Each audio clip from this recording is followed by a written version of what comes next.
The Ron Paul Institute for Peace and Prosperity welcomes you to 5 Minutes, 5 Issues.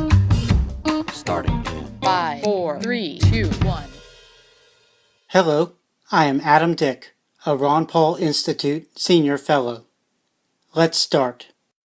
Issue 1.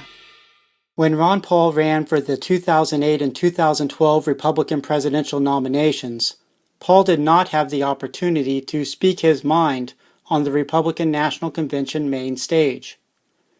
Sure, Paul may have been allowed to speak at either of the Republican conventions if Paul both endorsed the nominee and submitted his speech for review and editing. Each year, Paul instead spoke to thousands of his supporters at a venue near the party convention. Issue 2.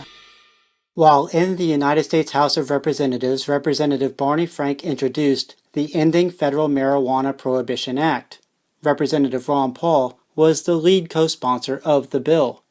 Frank and Paul also worked together in the House on reducing military spending, along with Senator Ron Wyden and Representative Walter Jones, who is now a Ron Paul Institute Advisory Board member. Frank and Paul requested the creation of the Sustainable Defense Task Force, whose June of 2010 report recommends nearly $1 trillion in military spending cuts over 10 years. On Thursday, Rolling Stone posted a fascinating interview with Frank, who is now retired from the House. Asked, "What's the next frontier in progressivism?" Frank's response focuses largely on cutting military spending and ending the U.S. government's drug war. Frank begins his answer saying, "We have got to repudiate this Cheney-McCain notion that it's America's mission to govern the world. That would reduce the military budget by well over $100 billion a year."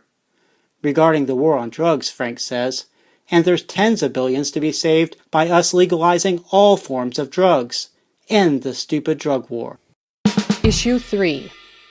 Ron Paul Institute Advisory Board member and two-time Democratic presidential candidate Dennis Kucinich made an insightful observation on his Facebook page this week regarding what would have been a smart move at the Democratic National Convention. Writes Kucinich, "The only way to heal the great breach in the Democratic Party is for the convention to put the name of Bernie Sanders in the nomination for Vice President of the United States. A Clinton-Sanders ticket may be the only chance to unite the party and put it on the path to victory in November." Kucinich's advice was not taken.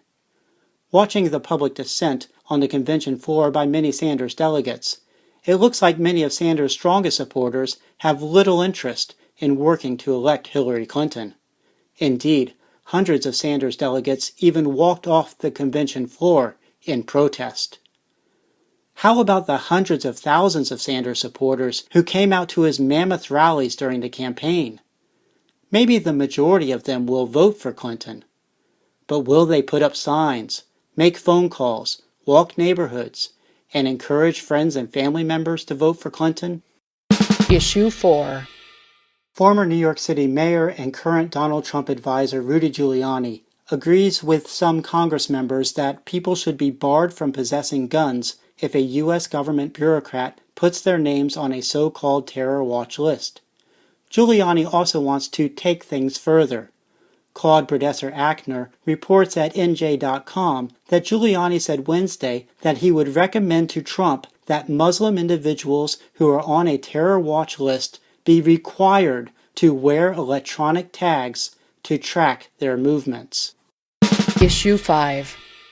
My new book was published this month. It's called A Tipping Point for Liberty, Exposing and Defeating Leviathan Government. To find my book, just search for A Tipping Point for Liberty at Amazon.com. That's a wrap.